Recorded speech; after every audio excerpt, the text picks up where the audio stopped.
Hello बच्चों, चलिए प्रश्न पढ़ते हैं। समांतर चतुर्भुज ए बी सी डी के तीन शीर्षों के निर्देशांक क्रमशः ए -1, 2, 3, B 2, -4, 1 और सी 1, 2, -1 है। इसके चौथे शीर्ष के निर्देशांक ज्ञात कीजिए।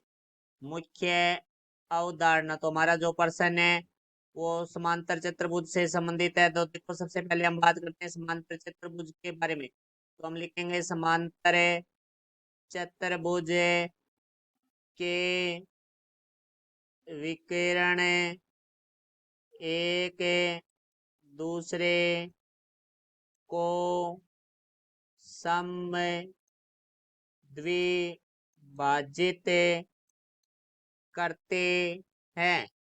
तो देखो, अब हम प्रश्न के बारे में बात करेंगे। तो प्रश्न में हमें एक समांतर चतुर्भुज दिया गया है। तो सबसे पहले एक समांतर चतुर्भुज बनाते हैं। ये हमारा समांतर चतुर्भुज है जिसका ये शीर्ष ए है, जिसके निर्देशांक है -1, 2, 3। और ये हमारा शीर्ष है बी, जिसके निर्देशांक है 2, -4, 1। और ये शीर्ष है हमारा सी, जिसके निर्देशांक है 1, 2, और ये हमारा डी शीर्ष है, जिसके निर्देशांक हम ले लेते हैं A, B, C। अब देखो भाई, ये इसके जो विकीर्ण है वो हमारे मुख्य उदाहरण में कहा गया कि समद्विभाजित करते हैं। अर्थात ये जो समद्विभाजित करते हैं वो ओ बिंदु पर करते हैं। तो ओ हमारा मध्य बिंदु होगा।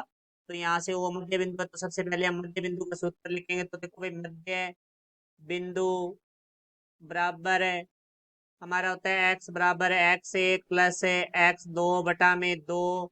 y बराबर होता है y1 प्लस y2/2।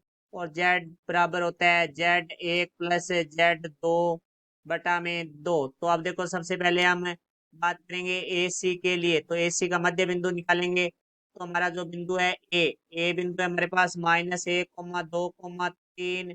वह हमारा जो सी बिंदु है वो है 1, 2, -1 का मध्य बिंदु ओ है। तो देखो, ओ के निर्देशांक निकालेंगे। तो हमारे पास आ जाएगा x बराबर है x1 प्लस x2। तो यहाँ से आ जाएगा -1 प्लस 1/2। y बराबर हमारा आ जाएगा y1 प्लस y2। तो 2 प्लस 2/2।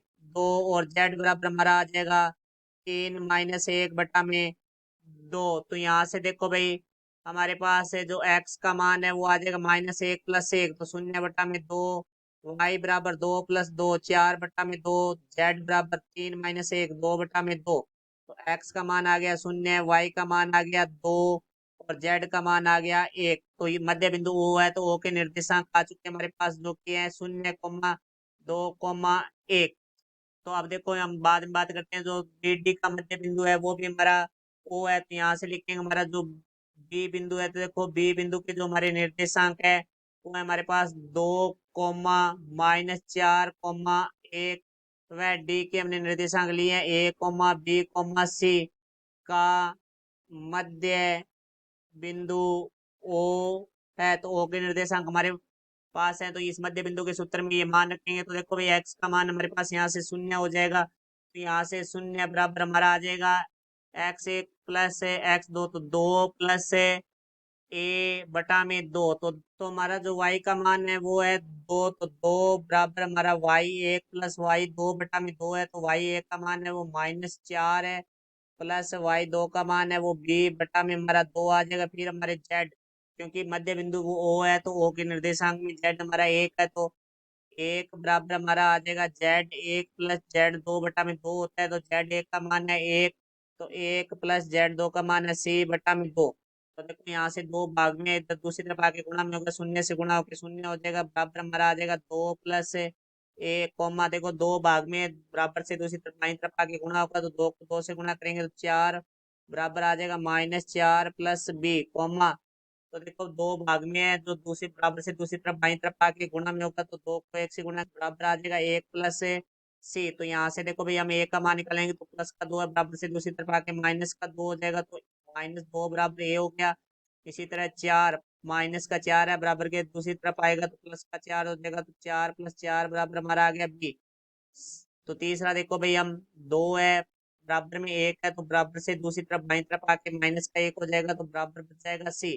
तो यहाँ से देखो, हमारे पास 1 का मान आ गया -2। बी का मान आ गया 4 और 4 8 और सी का मान आ गया हमारे पास 2 माइनस 1 1। तो यहाँ से जो डी बिंदु के निर्देशांक हमने ए कोमा बी कोमा सी माने थे तो ये आ जाएंगे 2 -2 8 1। तो ये हमारे प्रश्न का उत्तर हुआ। आशा करता हूँ समझ आया होगा। धन्यवाद।